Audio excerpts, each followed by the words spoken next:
ಒಬ್ಬ ಕೃಷಿಕ ಇರ್ತಾನೆ, ಯಾವಾಗ ಬೇಕಾದರೂ ಬೀಜ ಬಿತ್ತಬೋದಾ ಭೂಮಿಗೆ ಅಂದರೆ ಇಲ್ಲ, ಅದಕ್ಕೊಂದು ಸಮಯ ಇದೆ. ಯಾವ ಫಲವನ್ನು ಪಡಿತೇವೋ ಅದಕ್ಕೆ ಸಂಬಂಧಪಟ್ಟ ಬೀಜವನ್ನು ಯಾವಾಗ ಬಿತ್ತಬೇಕು, ಮಳೆಗಿಂತ ಮೊದಲ, ಮಳೆ ಬರ್ತಾ ಇರುವಾಗಲ, ಮಳೆಯ ಅನಂತರ, ಮಳೆಯೇ ಇಲ್ಲದ ಕಾಲದಲ್ಲ ಅಂತ ಇರುತ್ತೆ. ಮತ್ತು ಹೇಗೆ ಬಿತ್ತನೆ ಮಾಡಬೇಕು ಅಂತ ಇರುತ್ತೆ, ಬಿತ್ತನೆ ಮಾಡಿದ್ಮೇಲೆ ಅದನ್ನು ಹೇಗೆ ಬೆಳೆಸಬೇಕು ಅಂತ ಇರುತ್ತೆ.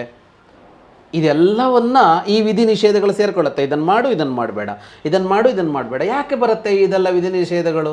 ಮುಕ್ತವಾಗಿರ್ತೀನಿ ನಾನು ಅಂತಂದರೆ ಚೆನ್ನಾಗಿ ಬೆಳೆ ಬರೋಲ್ಲ ಅಂತ ವಿಧಿ ನಿಷೇಧಗಳು ಬರೋ ಅಂಥದ್ದು. ಹಾಗೆಯೇ ಕೃಷಿಯನ್ನು ಯಾರೂ ಮಾಡಬಹುದಾ ಅಂದರೆ ಖಂಡಿತವಾಗಿಯೂ ಮಾಡಬಹುದು. ಆದರೆ ಹಿಂದೆ ಮುಂದೆ ಗೊತ್ತಿಲ್ಲದೆ ಒಬ್ಬ ಇದ್ದಕ್ಕಿದ್ದ ಹಾಗೆ ಕೃಷಿ ಮಾಡ್ತೀನಿ ಅಂತ ಹೋದರೆ ನಷ್ಟ ಮಾಡ್ಕೋತಾನೆ. ಆಗ ಅವನಿಗೇನು ಹೇಳಬೇಕಾಯ್ತು, ನೀನು ಇಷ್ಟು ಅರ್ಹತೆ ಪಡ್ಕೊಂಬಾರಪ್ಪ ಕೃಷಿ ಮಾಡೋದಕ್ಕೆ, ಇಷ್ಟು ಅಂಶಗಳನ್ನು ತಿಳಿದುಕೊಂಡು ಬಾ ಅಂತ ಹೇಳಬೇಕಾಗತ್ತಲ್ಲ.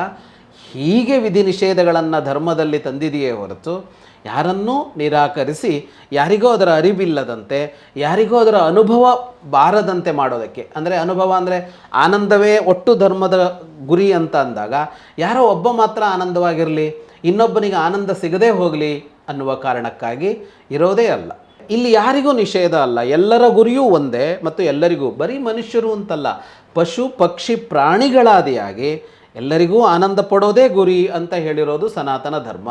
ಹಾಗಾಗಿ ಇಲ್ಲಿ ವಿಧಿ ನಿಷೇಧಗಳು ಕ್ರಿಯೆಯನ್ನು ಚೆನ್ನಾಗಿ ಮಾಡಿ ಸರಿಯಾದ ಫಲ ಬರಲಿ ಅನ್ನುವ ಕಾರಣಕ್ಕಾಗಿಯೇ ಹೊರತು ಯಾರೋ ಒಬ್ಬನನ್ನು ಅದರಿಂದ ವಂಚಿತನನ್ನಾಗಿಸಬೇಕು ಅನ್ನುವ ಕಾರಣಕ್ಕಾಗಿ ಅಲ್ಲ. ಸನಾತನ ಸಂಸ್ಕೃತಿ, ಹಿಂದೂ ಧರ್ಮ, ಸಂಪೂರ್ಣ ಹಿಂದೂ ಧರ್ಮದ ಕುರಿತಾಗಿ ಧರ್ಮವಾಹಿನಿ ಚಾನಲ್ ವೀಕ್ಷಣೆ ಮಾಡಿ, ಸಬ್ಸ್ಕ್ರೈಬ್ ಮಾಡಿ, ಸಪೋರ್ಟ್ ಮಾಡಿ.